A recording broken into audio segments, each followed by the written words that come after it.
Viewers, এখন আমি আছি ফটিকছড়ি হাজারেখিল এলাকায়। তো দেখতে পাচ্ছেন আমার চারপাশে চা বাগান, সব জায়গায় চা বাগান এবং অত্যন্ত নীরব একটা পরিবেশে আছি বর্তমানে। ফটিকছড়ি হাজারেখিল হচ্ছে বাংলাদেশ চট্টগ্রাম জেলার ফটিকছড়ি উপজেলাধীন একটি প্রাকৃতিক এবং ঐতিহ্যবাহী একটা জায়গা। তবে এই হাজারেখিল হয়তো আপনারা যারা ভিডিওটি দেখতেছেন হয়তো অনেকেই নাম শুনেন নাই। এটি জায়গা সুন্দর, কিন্তু তুলনামূলকভাবে একটি অপরিচিত জায়গা এটি। তো এটি অপরিচিত হওয়ার কিছু কারণ রয়েছে। তার মধ্যে মূল কারণ হচ্ছে এটি চট্টগ্রাম শহর থেকে 50 থেকে 60 কিলোমিটার দূরে অবস্থিত। কারণ আমি ভাটিয়ারি থেকে আসছি, আমার কাকাকে নিয়ে আমি ভাটিয়ারি থেকে আসছি। তো ভাটিয়ারি থেকে আসতে প্রায় কত কিলোমিটার আছে, এখানে 1740 কিলোমিটারে গাড়ি ছাড়ছি, এখন 1860 কিলো। তো অলরেডি ভাটিয়ারি থেকে প্রায় 70 কিলোমিটার হয়ে গেছে, 70 থেকে 80 কিলোমিটার। তো জায়গাটি অনেক ভালো লাগতেছে। এদিকে আবার পাহাড় আছে, আবার আমার পেছনে এদিকে পাহাড় আছে। তো এর আগে আমি আসছিলাম জায়গাটিতে। তো ভিউয়ার্স, হাজারেখিল মূলত ফটিকছড়ির হারুয়ালছড়ি ইউনিয়নের অন্তর্গত। আমরা এখন চা বাগানে প্রবেশ করব। এটি চট্টগ্রাম শহর থেকে 50 থেকে 60 কিলোমিটার দূরে একটি গ্রামীণ। হালকা হলেও এখানে রয়েছে পাহাড়, বনজ সম্পদ, খালবিল এবং জীববৈচিত্র্যে ভরপুর একটা এরিয়া।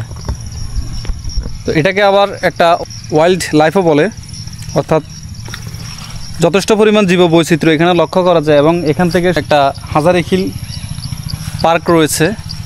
তো এখানে কিছু ঝর্ণা আছে এবং যথেষ্ট পরিমাণ ট্রেকিংয়ের জায়গা আছে, হেঁটে হেঁটে দেখা যায়। তো আজকে আমরা দেরিতে আসছি বিধে আমরা আজকে আর যেতে পারতেছি না। তো এই কারণে আমরা এখন একটু চা বাগান ঘুরে দেখি।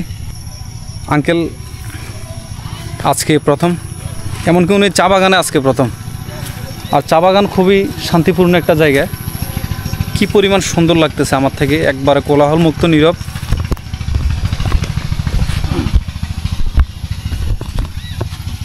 সাপটা আপনার আসেনি কাকা? এলাকাটি সবচেয়ে বেশি পরিচিতি লাভ করেছে হাজারেখিল ইকো পার্ক অথবা হাজারেখিল রিজার্ভ ফরেস্ট হিসেবে। তবে এই জায়গাটি চট্টগ্রাম বন বিভাগ কর্তৃক নিয়ন্ত্রিত। এখানে কিছু ঝর্ণা ও জিরিপথ আছে, যেগুলো বর্ষাকালে অনেক সৌন্দর্য এবং অনেক রূপ ফুটে ওঠে, যা ভ্রমণ পিপাসুদের জন্য অত্যন্ত আরামদায়ক। যারা ভ্রমণ করেন তাদের জন্য এই জিরিপথ বা জিরিপথ বেয়ে ঝর্ণাতে যাওয়া অত্যন্ত আরামদায়ক। যদিও জিরিপথে হাঁটা একটু রিস্ক, কারণ বর্তমানে আমরা ফেসবুক, ইউটিউবে দেখি অনেকগুলো সাপ এখন জিরিপথে থাকে এবং মানুষকে আক্রমণ করে সাপগুলা।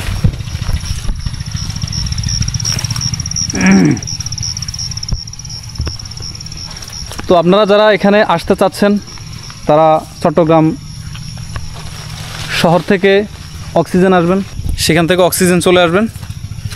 অক্সিজেন থেকে 50 থেকে 60 কিলোমিটার দূরে এই নাজিরহাট হয়ে ফটিকছড়ি বাজার আসতে হবে। ফটিকছড়ি বাজার থেকে আরও প্রায় 15 থেকে 20 কিলোমিটার দূরে আসতে হবে। কাউকে হাজারেখিলের রাস্তা বললে দেখিয়ে দিবে। আমরা এখন কোথায় যাব? সামনে চলো, আমরা হেঁটে হেঁটে কথা বলি। গাড়ি থাকুক না, গাড়ি থাকুক, অসুবিধা নেই, পরে গাড়ি নেওয়ার জন্য আসবো আর কি। তো আজকে আমরা এসেছি আমার 3 নম্বর বাইক অ্যাপাচি RTR 164B। শরীরটাও একটু দুর্বল, সকালবেলা ঘুম থেকে উঠে অফিসে গিয়েছি। এখন অফিস থেকে এসে আঙ্কেল আমার কাছে আবদার করেছে আজকে স্বাধীনতা দিবস ওনার ভাষ্য মতো, যদি আমি এটা সাপোর্ট করি না, তো উনি বলতেছে একটু ঘুরবে, ঘোরার জন্য আসছি আর কি। আমিও সাপোর্ট করি না। তো হাজারীখিল, সামনে হাজারীখিলের ইকো পার্ক, এখানে প্রবেশ ফি সম্ভবত 80 টাকা। এবং এটি এমন একটি জায়গা, যারা সকালে আসেন বিরিয়ানির প্যাকেট বা খাওয়ার জন্য কিছু নিয়ে আসবেন, সারাদিন ওই জিরিপথে হাঁটবেন। জায়গাটি শহর থেকে দূর হওয়ার কারণে এখানে মানুষজনের উপস্থিতি খুবই নগণ্য। তো আজকে ট্যুরিস্ট হিসেবে আমরা দুজন আছি। রাস্তায় বিভিন্ন মিছিলের কারণে আজকে আমাদের অনেক লেট হয়ে গেছে। আপনারা জানেন হাটহাজারী বাজার সবসময় কিছুটা জ্যাম থাকে, তো এই কারণে আমাদের অনেক লেট হয়ে গেছে, কিন্তু আমরা চেষ্টা করেছি তাড়াতাড়ি আসার জন্য। কাকা তুই সামনে দিয়ে হাঁটো,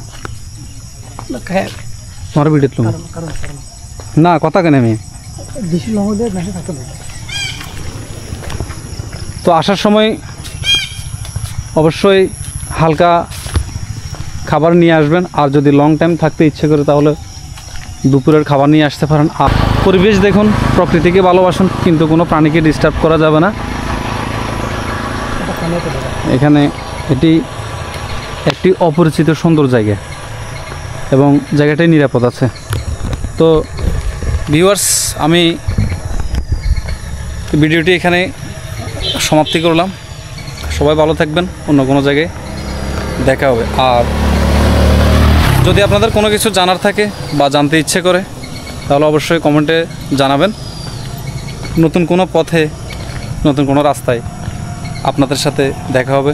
ধন্যবাদ, সবাই ভালো থাকবেন। কাকা কি বলো? ঠিক আছে।